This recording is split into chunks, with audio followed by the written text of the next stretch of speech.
The man who had everything.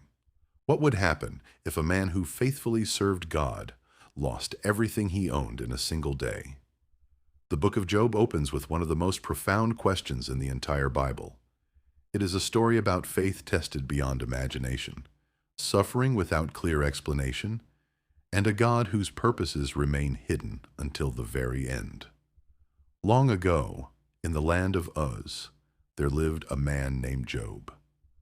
Across the region, no one was known for greater integrity than he was. He lived an upright life, honored God with sincere devotion, and deliberately turned away from evil. His reputation wasn't built on wealth alone, it was built on character. Yet Job was also incredibly prosperous. He was blessed with 7 sons and 3 daughters, a large and joyful family that reflected God's favor in those days. His possessions were beyond comparison. Thousands of sheep grazed across his fields. Caravans of camels traveled under his ownership. Herds of oxen and donkeys worked his land, while countless servants cared for his growing estate. Among all the people of the East, Job stood as the wealthiest and most respected. His children loved gathering together. They regularly held feasts in one another's homes, celebrating life as a close-knit family. But while they enjoyed these occasions, Job remained deeply concerned about something far more valuable than riches. Every time their celebrations ended, Job would rise early the next morning to offer sacrifices to God for each of his children. He would quietly pray, "Perhaps one of them has sinned in their heart without realizing it." This wasn't empty religious tradition. It revealed the heart of a father who cared more about his family's relationship with God than about their comfort or success. Day after day, Job faithfully interceded for those he loved. His wealth made him influential, but it was his devotion that made him truly remarkable. Unknown to Job, however, events were unfolding far beyond anything he could see. Far above the earth, in the courts of heaven, the angels appeared before the Lord. Among them came Satan, the accuser. The Lord asked him, "Where have you come from?" Satan answered, "From roaming throughout the earth and walking back and forth across it."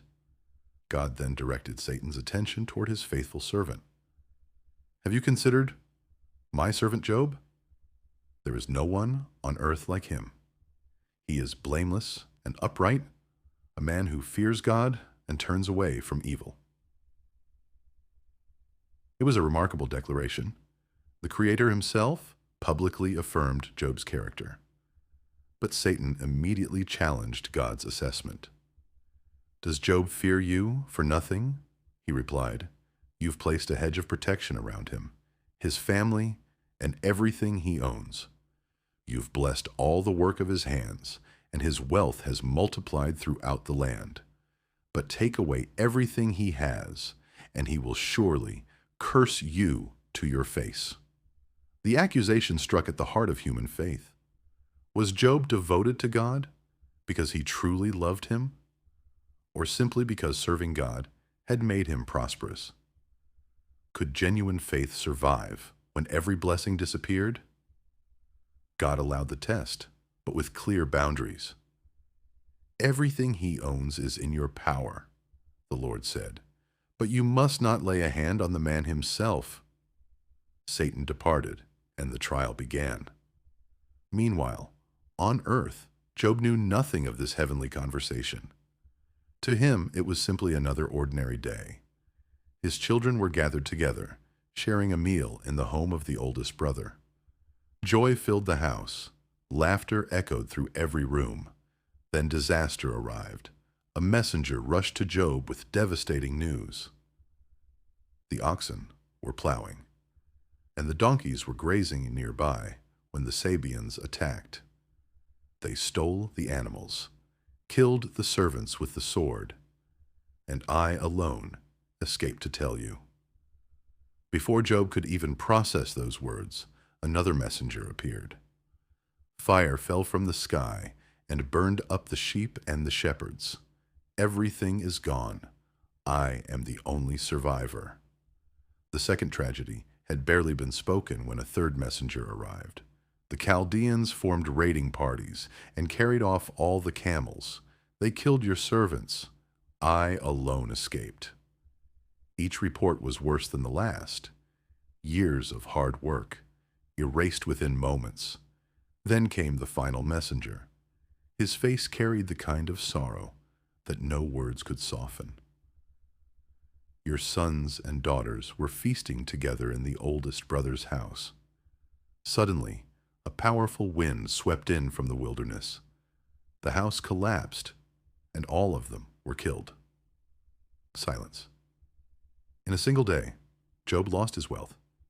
He lost his servants. He lost his future.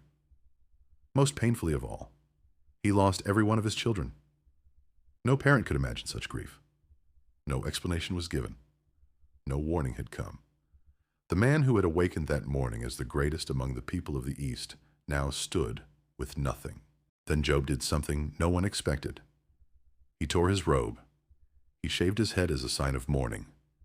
He fell to the ground, and he worshipped. Instead of cursing God, he declared, "Naked I came from my mother's womb, and naked I will depart. The Lord gave, and the Lord has taken away. Blessed be the name of the Lord." Those words have echoed through history for thousands of years.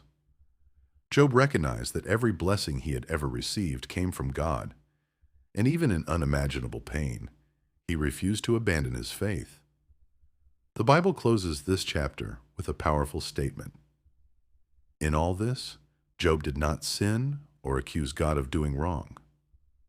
The first test had ended. Job had lost everything, but he had not lost his trust in God. The greatest trial of his life had only just begun. The test becomes personal. Job had endured the unthinkable. In a single day, he lost his children, his servants, and the fortune he had spent a lifetime building. Yet through all of it, he refused to curse God. His faith remained unshaken. But the story was far from over. Once again, the heavenly court assembled before the Lord. As before, Satan appeared among the heavenly beings. The Lord asked him, "Where have you come from?" Satan gave the same reply, "From roaming throughout the earth, going back and forth across it." Then God spoke of Job once more. "Have you considered my servant Job? There is still no one on earth like him. He remains blameless and upright, a man who fears me and turns away from evil. Even after everything he has suffered, he continues to hold firmly to his integrity." God's words revealed something extraordinary. Job's faith had survived the first assault. He had lost everything that made him successful in the eyes of the world, yet his devotion to God remained intact. But Satan refused to admit defeat. "Skin for skin," he replied. "A man will give up everything he owns to save his own life. Stretch out your hand and strike his body. Let him suffer physical pain, and he will surely curse you to your face." This time the challenge was even more personal. The first trial had attacked Job's possessions. The second would attack Job himself.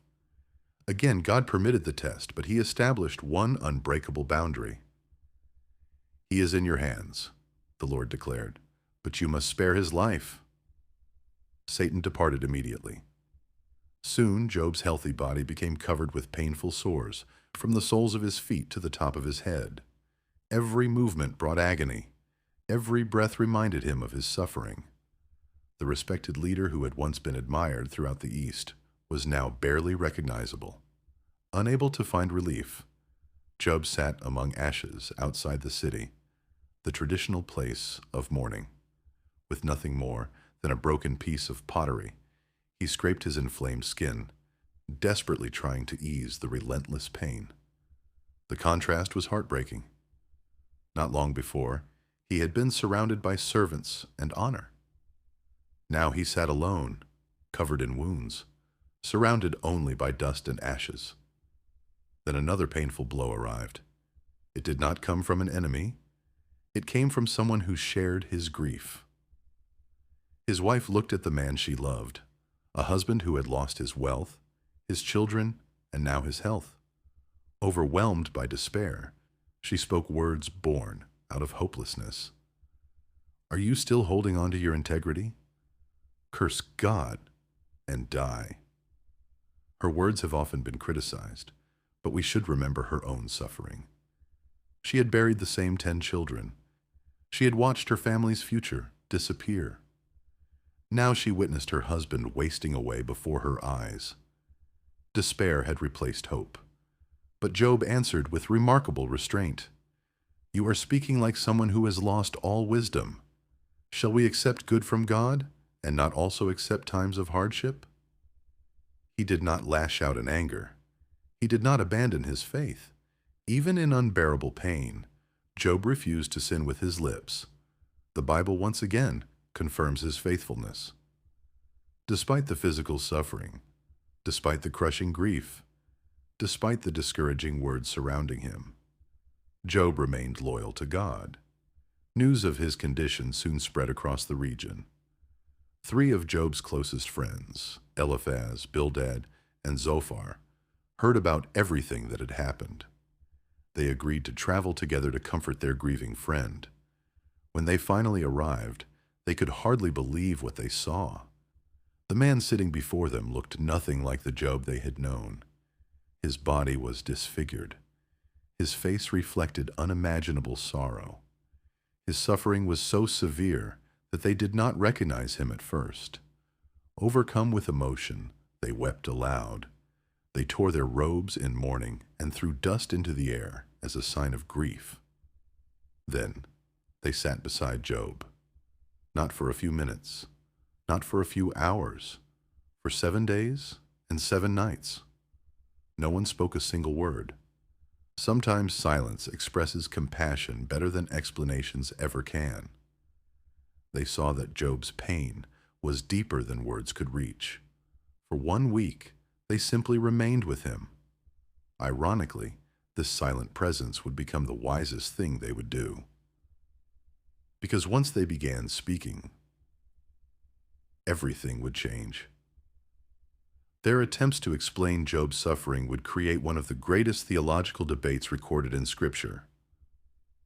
They believed suffering always came as punishment for sin. Job knew he had done nothing deserving of such devastation. The questions were about to grow louder. The pain was about to deepen.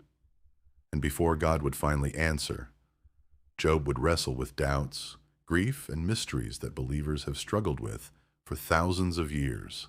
The second test had come to an end. Satan had attacked Job's body. He had shattered Job's comfort.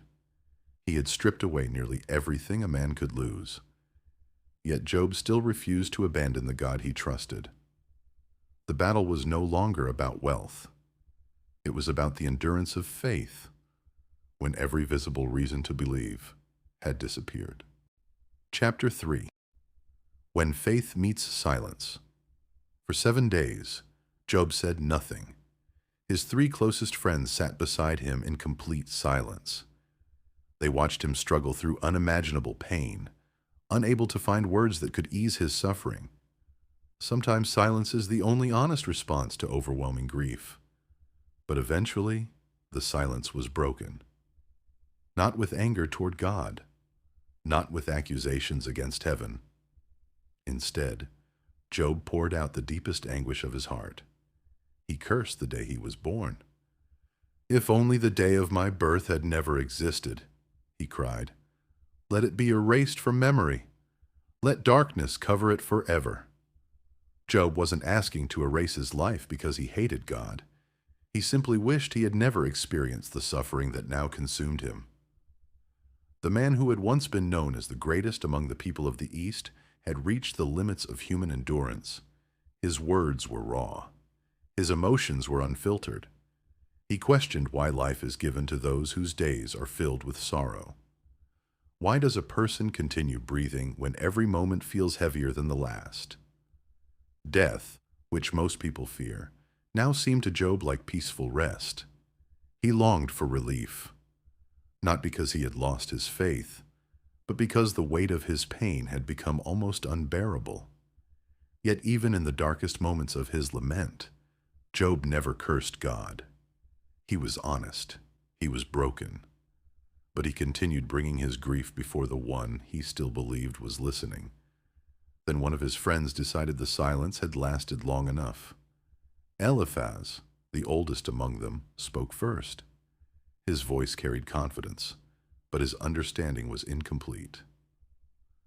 "My friend," he began, "you have encouraged many people during difficult times.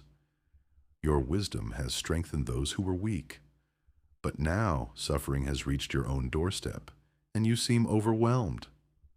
At first his words sounded compassionate, but then his argument took a dangerous turn. "Think carefully," Eliphaz said. "When has an innocent person ever been destroyed? When have the righteous been completely wiped out?" According to his understanding, suffering always had a simple explanation.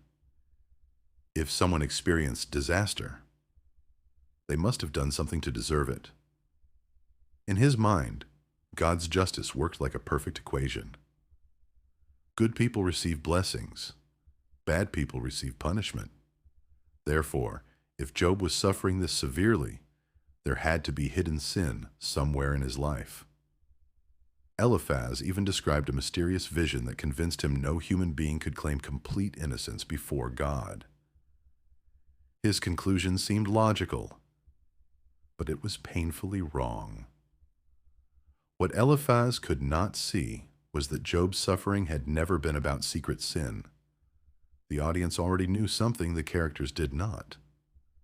This story had begun in heaven. Job's trials were not the result of divine punishment.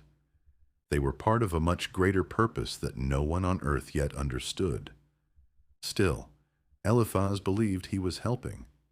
He urged Job to admit whatever hidden wrongdoing he believed existed. "If you seek God," he said, "he will restore you.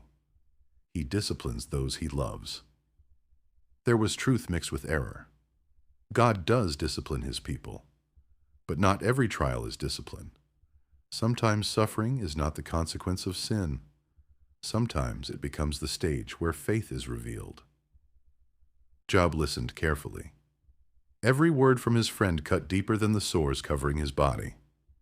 He had expected comfort. Instead, he was being treated like a criminal standing before a judge. He searched his conscience again and again. He knew he was not perfect. No human being is.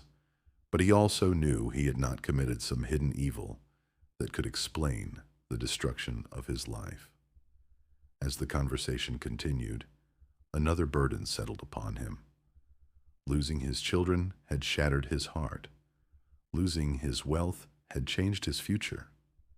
Now, he was beginning to lose something else: the understanding of those he trusted most. His friends had arrived to comfort him. Instead, they unknowingly became prosecutors.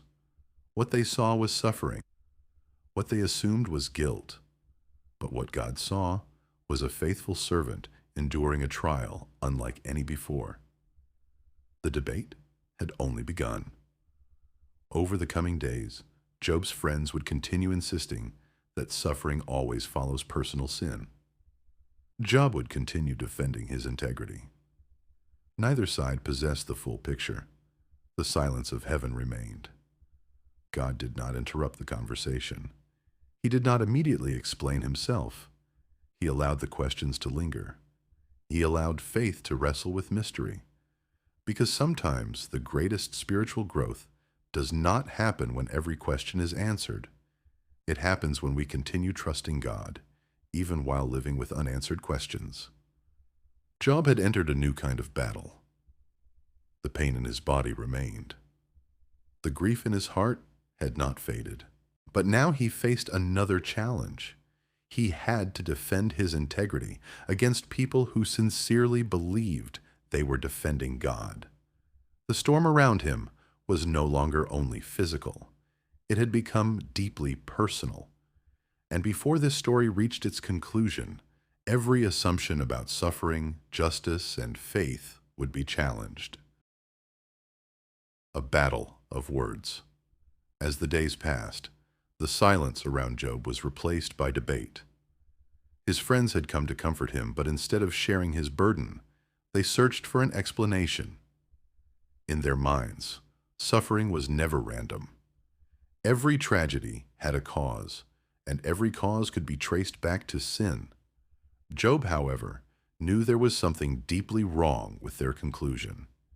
He had examined his life over and over again. He was not claiming to be perfect, but neither could he find any hidden evil that justified the devastation he had endured. The conversation grew more intense. Eliphaz had already suggested that Job's suffering was the result of secret wrongdoing. Now another voice entered the discussion. Bildad spoke with conviction. Unlike Eliphaz, who appealed to experience and visions, Bildad appealed to tradition. The wisdom of our ancestors cannot be wrong, he insisted. Our fathers understood how God governs the world. He never twists justice. He always rewards the righteous and judges the wicked. Then Bildad said something that pierced Job's heart like a sword. If your children died, perhaps they were receiving the consequences of their own sin. The words hung in the air. Imagine hearing that after burying all 10 of your children. There was no compassion, no tears, only accusation disguised as wisdom. Yet Bildad believed he was defending the justice of God. He urged Job to humble himself, confess whatever hidden sin remained, and trust that God would restore everything he had lost. If you are truly pure, Bildad declared, God will rise up on your behalf. But Job could not confess to sins he had never committed. He refused to invent guilt simply to satisfy the assumptions of his friends. Instead, he answered with honesty. I know that God is just, Job admitted, but how can any human being argue their case before the Almighty? For the first time, Job expressed the deep conflict raging inside him. He believed in God's justice. He believed in God's power. What he could not understand was why those same truths seemed impossible to reconcile with his own suffering. Again and again, he cried out for answers, not because he wanted to challenge God's authority, but because he longed to understand his purposes. If only I could stand before him, Job said. If only there were someone who could speak for me. Those words echoed far beyond Job's own lifetime. Without realizing it, Job expressed humanity's longing for a mediator, someone who could stand between a holy God and sinful mankind. Centuries later, Christians would recognize the fulfillment of that longing in Jesus Christ. But Job knew nothing of that future. All he knew was that heaven remained silent. Meanwhile, Zophar could no longer contain himself. Of all 3 friends, he was the harshest. To him, Job's continued defense of his integrity sounded like arrogance. You speak too much, Zophar declared. Do you think your endless words prove your innocence? Then he delivered one of the most painful accusations yet. If God were to reveal everything, he said, you would discover that you actually deserve far worse than what you're experiencing. According to Zophar, Job wasn't being treated unfairly. He was receiving mercy. The punishment should have been greater. Once again, the friends made the same mistake. They assumed they understood everything about God's ways. They believed suffering always pointed to personal guilt. But the readers know something they do not. God himself had already declared Job to be blameless. The suffering was never evidence of hidden rebellion. It was part of a purpose too great for human understanding. Job listened to every accusation. Each speech left another wound.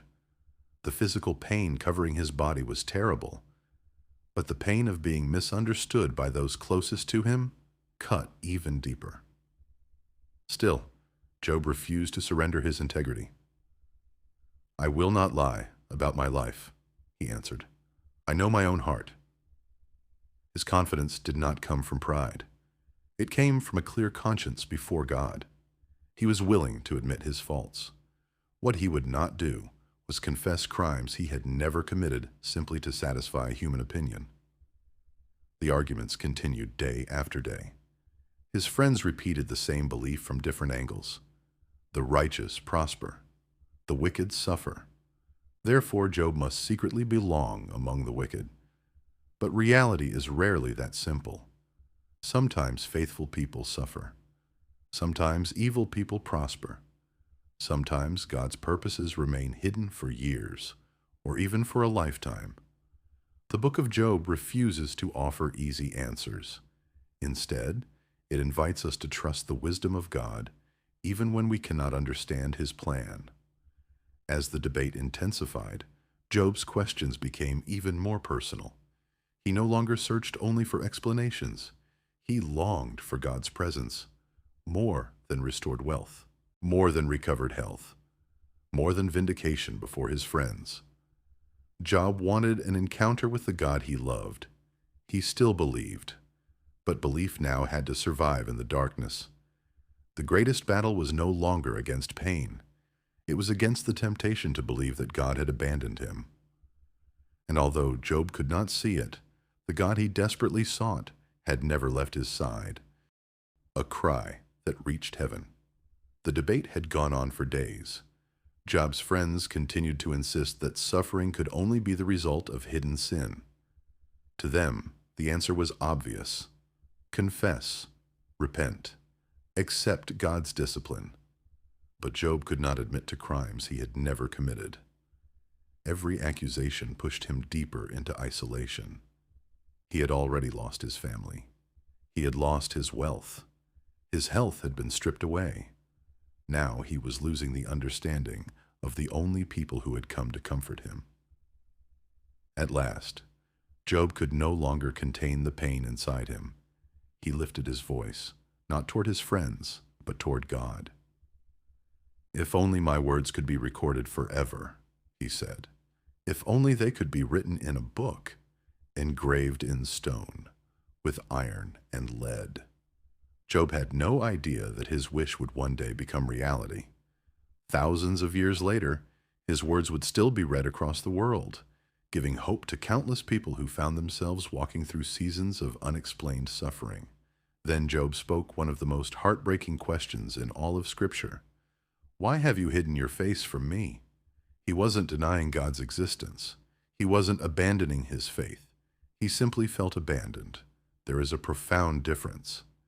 Many believers have experienced seasons where God seems silent. Prayers appear unanswered. Heaven feels distant, and every day raises another unanswered question.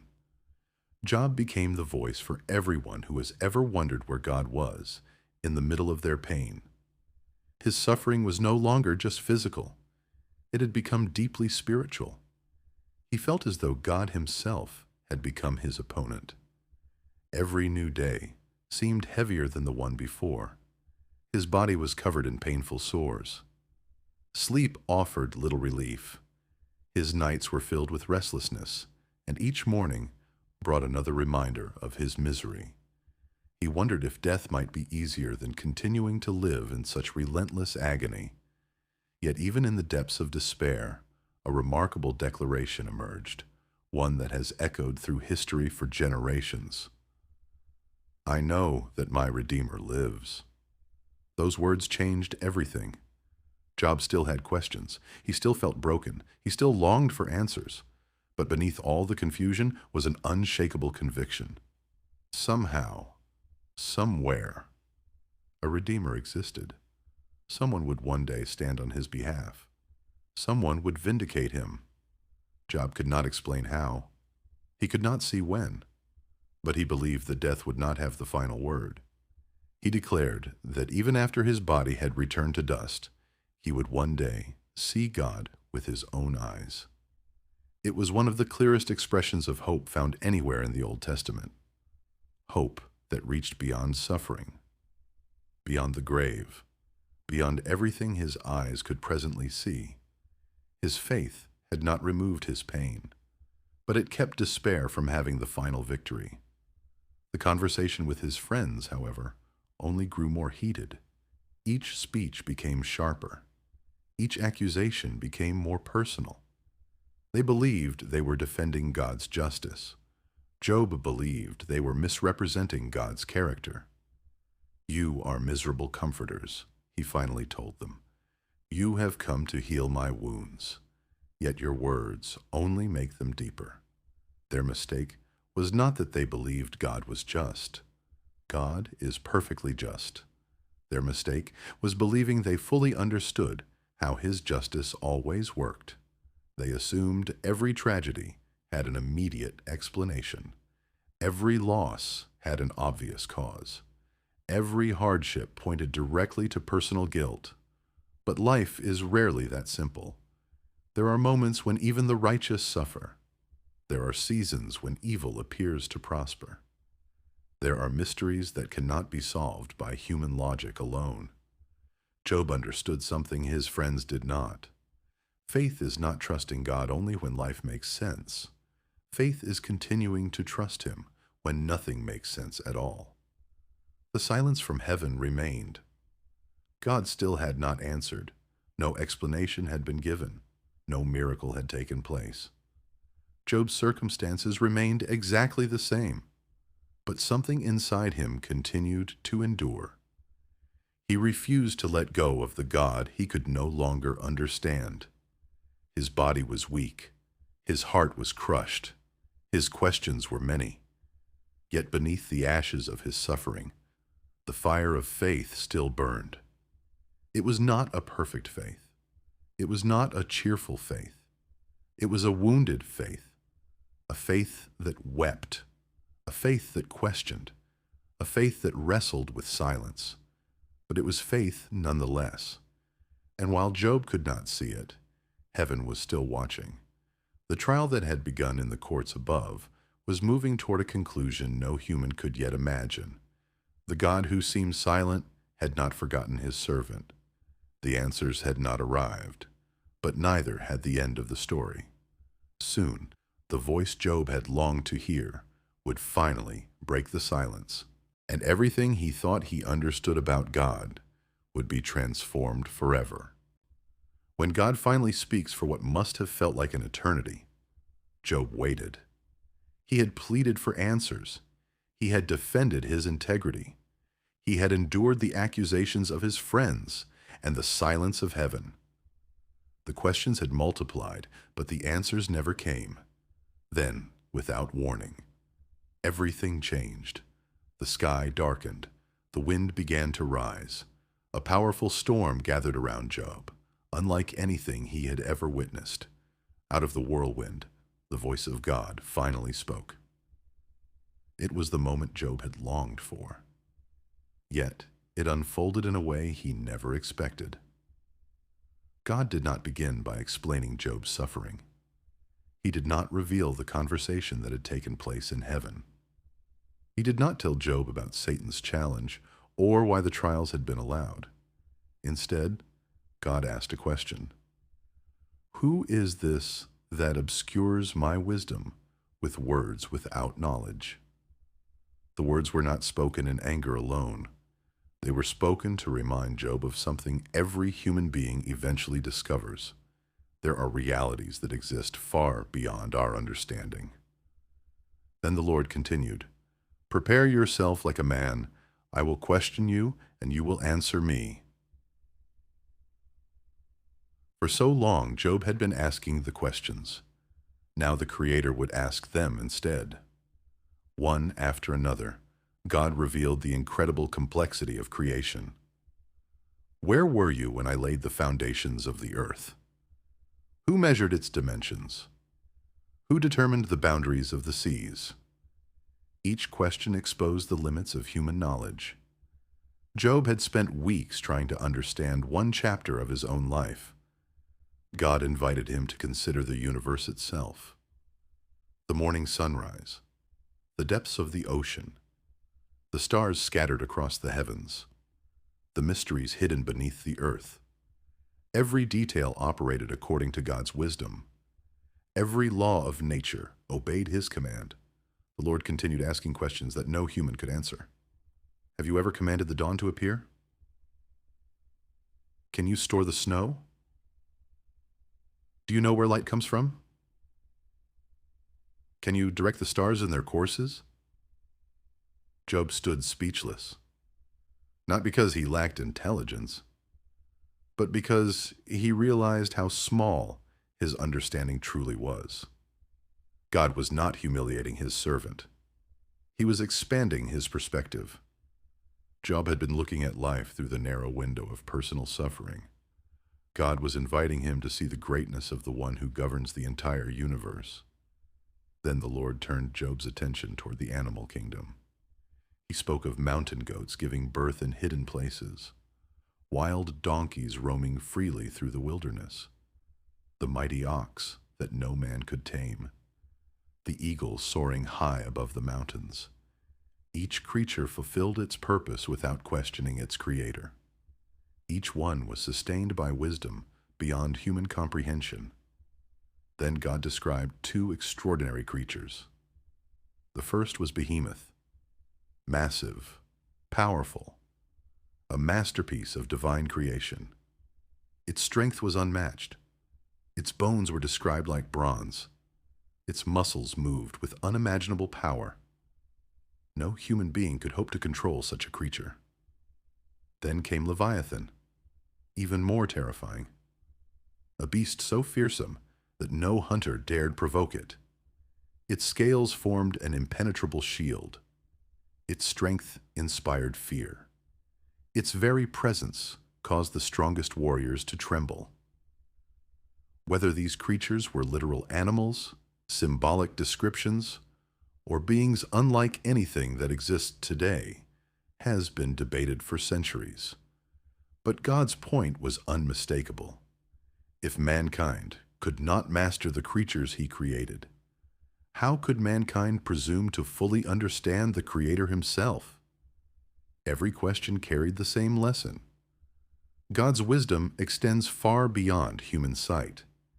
His purposes reach further than human reasoning.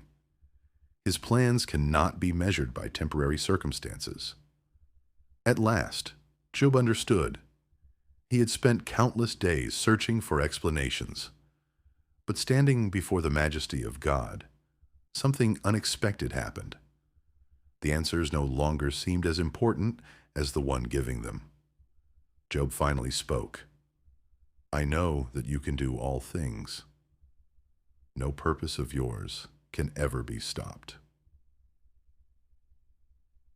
He admitted that he had spoken about matters too wonderful for him to understand, not because his questions had been sinful, but because his perspective had been incomplete.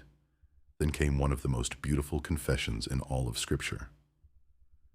My ears had heard of you, but now my eyes have seen you. Everything had changed. Before the suffering, Job knew about God. Now, he knew God more deeply than ever before. His greatest blessing was never the wealth he had lost. It was the relationship he had gained through the darkest season of his life. In humility, Job repented, not because he had committed the secret sins his friends imagined, but because he recognized how limited his understanding had been. He surrendered every unanswered question into God's hands, and in that surrender, he found peace. The storm that had terrified the earth became the place where Job encountered the living God. Sometimes God's greatest gift is not an explanation. Sometimes it is his presence. For when we truly encounter the Creator, we discover that his wisdom is greater than our questions, and his faithfulness is stronger than our doubts. The silence was over. God had spoken. The journey that began with unimaginable loss was now leading toward restoration. But before Job's story could end, One final lesson remained. The God who defended his faithful servant would also correct those who had misunderstood him. And through that final act, the true purpose of Job's suffering would begin to shine. Restored by grace. The storm had passed. The voice of God had fallen silent. But nothing was the same. Job stood before the Lord with a heart that had been transformed. He no longer demanded answers. He no longer searched for explanations hidden beyond human understanding. Instead, he had discovered something far greater. He had encountered God himself. For years, Job had known the Lord through faith, tradition, and worship. But after walking through unimaginable suffering, his relationship with God became deeply personal. He understood that true faith is not built on having every answer. It is built on trusting the one who holds every answer. But Job's story was not yet complete. God now turned his attention to the three men who had spent so many days accusing their friend: Eliphaz, Bildad, and Zophar. These men had spoken confidently about God's justice. They believed they were defending his honor, yet they had misunderstood his heart. The Lord declared, "My anger burns against you because you have not spoken the truth about me as my servant Job has." Those words must have stunned them. Throughout the debate, they believed Job had been the one speaking foolishly. Instead, God revealed that their rigid assumptions had misrepresented him. They had reduced the mysteries of God's wisdom to a simple formula. If someone prospers, they must be righteous. If someone suffers, they must be guilty. But God's ways are far deeper than human reasoning. Not every blessing is a reward. Not every hardship is a punishment. Sometimes suffering becomes the place where God's greater purposes unfold. The Lord instructed the three friends to bring sacrifices and go to Job. The very man they had judged would now pray for them. It was a remarkable reversal. Those who had condemned Job now depended on his intercession. Imagine the moment. The friends approached the man they had wounded with their words. No one could have blamed Job for refusing. He had every reason to hold on to resentment, every reason to remind them of their mistakes, every reason to let them carry the weight of their own guilt. But Job chose another path. He forgave them, without bitterness, without revenge, without demanding an apology. He lifted his voice to God and prayed on their behalf. That single act revealed how deeply God had changed his heart. The man who had lost everything, the man who had sat in ashes, the man who had questioned heaven with tears, now stood before God as an intercessor for others. And as Job prayed for his friends, something extraordinary happened. The Lord restored him. The years of suffering had not been wasted. The pain had not been meaningless. God began rebuilding what had been broken. His family gathered around him once again. His brothers, sisters, and former acquaintances came to comfort him. They shared meals together and encouraged him after everything he had endured. One by one, relationships were restored. Then came God's blessing. Job's wealth returned, not little by little, but beyond what he had possessed before. His flocks multiplied, his herds increased. His servants filled his household once again. The Lord blessed the latter part of Job's life even more abundantly than the beginning. He became the owner of thousands of sheep, camels, oxen, and donkeys. His prosperity returned, not because wealth was the reward he sought, but because God chose to bless him according to his own purpose. In time, Job was also blessed with another family. He became the father of 7 sons and 3 daughters. The scriptures tell us that his daughters were among the most beautiful women in the entire land. Unlike the customs of that era, Job even gave them an inheritance alongside their brothers. A beautiful reminder that God's blessings overflow beyond human expectations. Years passed. The wounds that once seemed impossible to heal slowly became scars. scars that testified not only to suffering, but to God's faithfulness. Job lived to see his children, his grandchildren, and even his great-grandchildren. He enjoyed a long life, filled with peace. And when his earthly journey finally came to an end, Scripture simply says that he died old and full of years. What began as a story of heartbreaking loss ended as a testimony of remarkable restoration. But the greatest miracle was never Job's wealth. It was never the animals, the possessions, or even the new family God gave him. The greatest miracle happened inside Job himself. Before his trials, he trusted God because life was good. After his trials, he trusted God because he had come to know him personally. His faith was no longer built on blessings. It was anchored in God's unchanging character. The book of Job never fully explains every mystery of suffering. It never answers every difficult question. Instead, it points us toward a greater truth. God's wisdom is higher than ours. His plans extend beyond what we can see. And his presence is more valuable than any explanation we could ever receive. Every believer will face moments when heaven seems silent. There will be seasons when prayers appear unanswered. Times when pain arrives without warning. Moments when life feels unfair. The story of Job reminds us that silence does not mean absence. God was present on the day Job lost everything. He was present while Job sat in ashes. He was present during every painful conversation. And he was present when restoration finally came. Even when Job could not see him, God never stopped watching over his servant.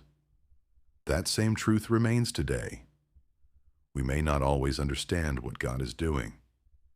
We may never know why certain trials enter our lives.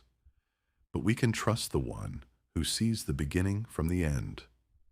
Like Job, we may discover that the greatest blessing is not receiving every answer. It is discovering that God is enough. And perhaps that is the lasting message of this remarkable story. Faith is not proven when life is easy. Faith shines brightest when everything else has been taken away. Because even in the darkest valley, God remains faithful, always. If you enjoyed this video, make sure to like and subscribe to further push these videos.